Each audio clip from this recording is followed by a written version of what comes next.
is to bring in an adjunct because we don't have students to financially support the program yet. So they play that important role. They also, many times, depending on the field, of course, bring in real-world experience to the classroom. So when you're hiring an adjunct to teach business management, for example, and you're bringing in a CEO from a company or someone who is a human resource specialist or something like that, then you are getting the experience that that person has in his or her career, and you're able to give the students an opportunity to interact with somebody who is a professional and can bring up-to-date knowledge of the field to the classroom. Those are good things. Mm-hmm. Now, if you're relying solely on adjuncts, you do have a problem when it comes to how much student access to teachers that they have. The question is balance, obviously. Adjuncts are usually hired to teach and only to teach, which is one of the reasons their pay is less than a full-time faculty. They're not hired to do curriculum development. They're not hired to serve on committees, for example. I think one avenue might be for the adjuncts who it'll work for, is to have them on assignments that include some of the non-classroom activities like advising and curriculum development. And that would help certainly with pay, and it also helps with keeping adjuncts on campus. Because there is a lot of times a heavy turnover with adjunct faculty. You're right. You're talking about individuals where they have a full-time job and they come and contribute to you from business law. But there's a national, one of the networks talked about how serious this is. There's a lot of people who have the degrees, masters, and maybe even doctorate, and they want to only teach. And they're going from college to college, and then their family is suffering. So I was focusing on those two, and I know we don't all have all the answers, but somehow, I guess it goes back to the taxpayers. Are you going to fund education adequately so that we can also have a decent wage and benefits for those individuals too? Well, it goes back to our whole concept of public higher education. Mm-hmm. Is it a private good? Is it a public good? Mm-hmm. It's actually a mix.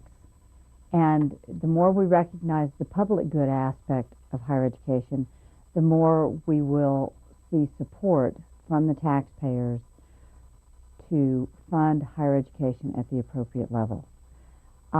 This pool of people that are out there, and the I-5 corridor in the Seattle area is a great example. There are people that teach at 5 different community colleges, and they go up and down the corridor. Mm-hmm. These are not people with full-time jobs. They're English faculty and history faculty.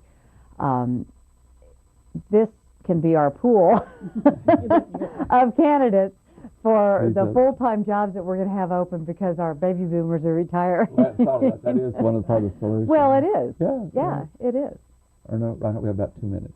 We're seeing more and more what we call internally non-traditional students coming to colleges across the country, and what we mean by that are older students or single mothers.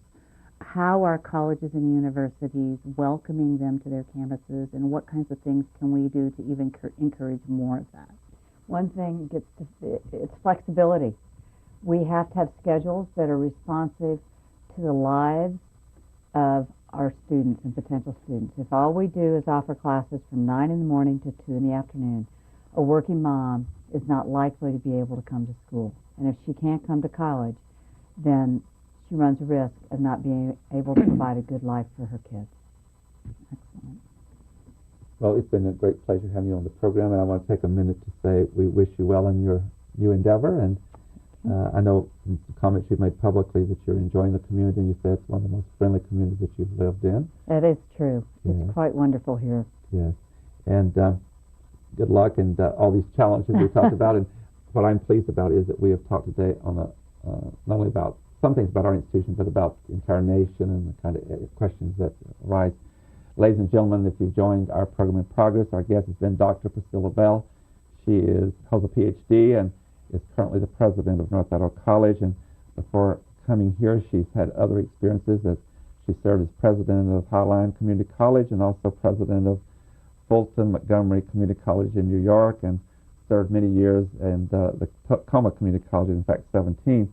So she comes to us with a lot of experience in the field of education, and our topic today has been higher education in America today, and we've tried to provide you with some of the challenges and problems, also with some of the good results. And I certainly, as one who's in education, would say that a democracy depends upon having an illiterate, highly educated population, and that's crucial to our future. I hope you've enjoyed the program as much as we enjoyed bringing it to you today. And once again, we thank Dr. Priscilla Bell, the president of North Iowa College, for discussing the topic of education. I hope you will be with us again next week at the same time, when we shall turn to another issue of interest to you. And we also invite you to write to us and make requests. Until next week, please have a good week. I am Tony Stewart.